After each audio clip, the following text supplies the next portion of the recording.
Hello and good day, I'm Pamela. And I'm Tim. And we're from supergoodcamping.com. We're here because we wanted to inspire other families to enjoy camping adventures such as we have with our kids. Today we want to talk about Darlington Provincial Park and coolers, and maybe we'll get into mess kits if there's time. So Tim, cooler-wise, we talked a little bit about coolers in terms of how to pack them, but you also want to look for certain qualities around your cooler, and Tim has some other insights as far as coolers are concerned. All right, there you go. Personally, I've used probably 3 different types of coolers just over time, simply because I'm very familiar with Coleman coolers. That's my go-to now. Like I have 5, maybe 6 coolers. I have some issues, okay?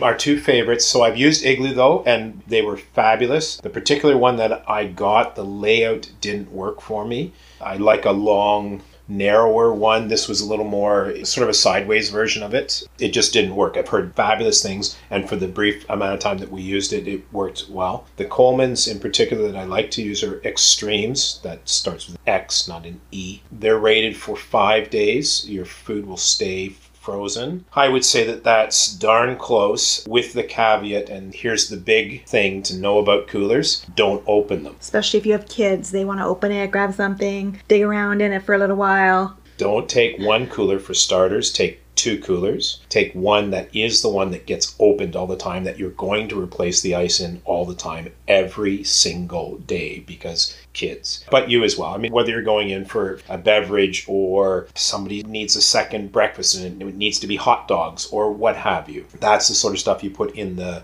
everyday use one. The other cooler is your meals, which, as I talked about last time, you pack in reverse order. It will stay frozen. The stuff on the bottom will stay frozen 5 days. If you only open it, take out the meal, close it, and make sure you close it well. Push it all the way down. Don't leave it in the sun. We've talked about putting it in your car at the end of the day, or if you're leaving your site, so that it doesn't become an animal attractant. I'm sure that there are other ones that are of equal quality. I'm most familiar with the Extremes, and they have worked fabulously for us. We have 2 big ones. They eat up a lot of space. One's wheeled, one is not. Depends how much space we have, how much lugging we're going to do, whether it's all 4 of us going for 7 days, 5 days, that sort of deal. That determines whether it's worth eating the extra space with the wheels and the handle and that. I know it sounds small, but every little bit when you're taking everything under the sun camping with you in your car camp makes a big difference. Yeah. Block of ice in it versus ice packs versus cubes. I pre-freeze them. I have a lot of ice packs as well. So the night before we go, I don't load them with the food, but I load them up with a bunch of freezer packs to get the temperature in the cooler, or coolers, ideally, down. And then the next day, I put freezer packs in. I put the frozen food in, then I put freezer packs on top of the frozen food, assuming I have enough space. When we do get to a point where we need to refresh, especially in the one that's the all the time use one, it depends. Depends how much space we have. Blocks are the best for sure as far as lasting and keeping things frozen, because a solid like that takes that much longer to melt. Most parks have both blocks and bags of cubes. Bags of cubes are much easier to distribute in your cooler. Will also sort of cover more food, keep it cooler. You're forever draining your cooler. It's certainly the one that you're into all the time. And yeah, pretty much every day you're off for another bag of ice. That's kind of the speed at which, everybody's in and out. And kids aren't always paying attention. They don't always push it that last ½ inch, and that makes a massive difference on how cold the interior of your cooler stays. And your cooler packs eventually will thaw out. I tend to pull them out, put them in a plastic bag, because they still have some condensation and stuff on them, and stick them, bury them in the trunk somewhere, and then switch to either blocks or bags of cubes. All right.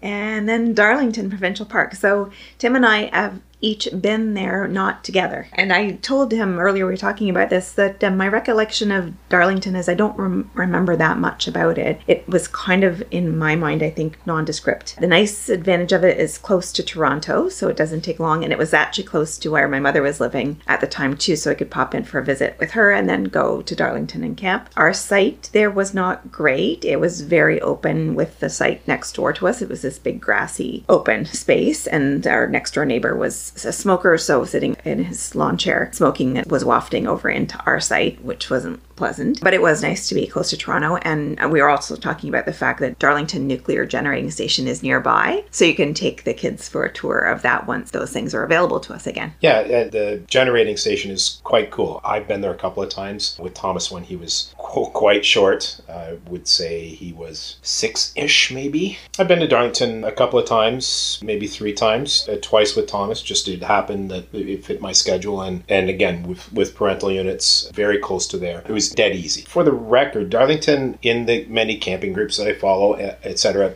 Darlington doesn't get the love I think it deserves. Yes, it's close to the 401, the Highway 401. Yes, there are trains, although I'm almost positive the one that is not too far from Grundy, I'm sure I've been more annoyed with that. I can't even say I recall hearing it at Darlington, and I've done, long weekend trips. I've also done a 6-day or a 7-day there. I think it's a great park. Dead easy to get there from anywhere in Southern Ontario, GTA wise. Yes, the sites in particular, if I remember correctly, the ones that are along the lakeside, which some of them are quite high up with a fairly substantial cliff below. Some are a little bit lower, heading towards more marshy land, if I'm not mistaken. Those are definitely open and grassy. I'm not even sure what, there's probably a tree that defines what your barrier between you and your next camper. But there are farther in, there are ones that are much more private. I absolutely recollect taking pictures on the east end of the park. There's a bunch of trees that were planted, just because I've done it as a scout, were planted by scouts because they're in straight lines, they're perfectly spaced from each other, all that sort of deal. In particular, I remember a very early morning shot where the fog was rolling through and it's kind of spectral, quite cool. But it's nice. It separates the park from a farmer's field. I don't think I've ever heard the farmer out there. Yes, you can hear the highway. No, it's not particularly loud. Any time outside is good time outside. You can fish in Lake Ontario. There are marshlands to explore. Don't do it in June or July. You will get eaten alive. There is a kid playground, which at the time worked very well for a 6-year-old, and then I think I took when he was 7 as well. I'm fairly certain there was a store at the park. It's a quick jaunt into Bowmanville. It's 15 minutes. He being young, we had an accident and needed to go wash a sleeping bag. So the laundry facilities were 15 minutes away. How cool is that? But you're in green, you're camping. It's not terribly dissimilar to Sibbald's Point on the weekends, especially if it's a long weekend or something like that. There's going to be rowdier people. I quite like the park. There's lots of RVs. I don't camp in that campground. I camp in the one higher up in the east end. You can see the CN Tower, which is just so cool. To just look out and see that, to see the big wind generating fan at Pickering Generating Station, weirdly enough, or near there. And that's a cool thing to check out. Yeah, I like that park. I don't have any issues. So in terms of facilities, it's open year round, but only from May to October for camping. Outside of that, it's open for winter activities like snowshoeing. You can take your cross-country skis there and go cross-country skiing. There's hiking trails, there's fishing there. There are discovery programs, especially in the summer months. So that's where we loved taking kids to the programs that the rangers offered. Evening campfires, sing-alongs, things like that are always fun. There's also a very cool biking trail. I can't say I've ridden the whole thing, although I looked at it on the map. But we have ridden some of it. I want to say it starts somewhere east of the Darlington Generating Station and heads towards the lakefront and runs along the lakefront. I'm almost positive it runs at least to Pickering, but I think it runs to the Rouge. And how cool is that? I don't know. The one time that we did ride on it, we saw nobody else on it. So that's awesome. And a lovely lakefront bike ride or hike or whatever you want to do. Anyways, that's it for me. How about you? I think that's probably good for me. Awesome. So enjoy the rest of your day. It's Super Bowl Sunday as we're recording this. So go Bucks or go... Oh, go Kansas City. Get. Tom Brady's already done it 10 times. Give Mahomes a chance. All right, that's it for us. Talk to you next week. Bye. Bye.